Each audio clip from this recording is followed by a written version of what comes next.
Kaganatan ngayon, may bagyo. Buhos tayo ng mga dahot. Kasi baka mabuwal yung mga saging natin.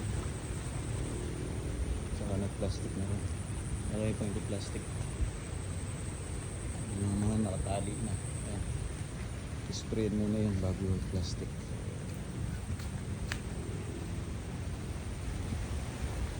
Ito, sayang din itong mga mais na ito. Masisira na po ito mga ito. Ayan, babat sa tubig. Pag naarawan yan, wala na. Lanta na yan. Kasi maliit pa yung mga puso eh. Kung ibali sana kung may laman na. Kaso wala pong laman. Sayang. Ang dami po niyan. Dami mga mais. Hektarya mais. Ano natin sabihin nun?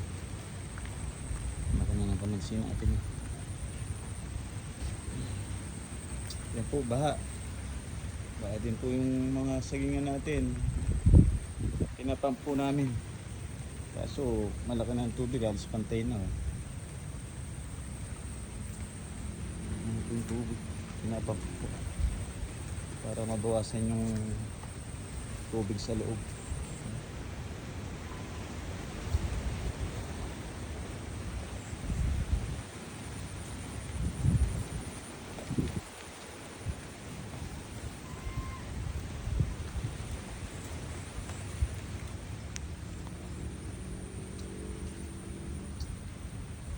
Uwi na tayo, tapos na tayong maglinis.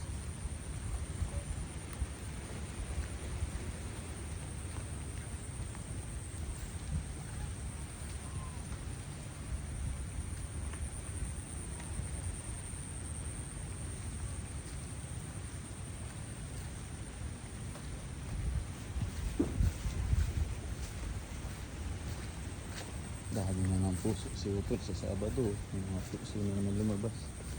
Sabado may makukuha na naman siya. Ang tinda. Ang puso.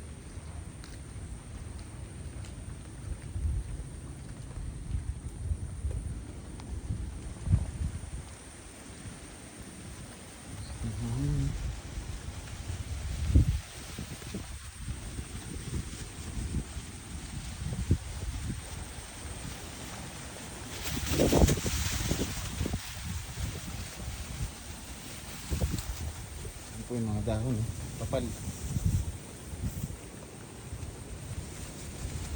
para lang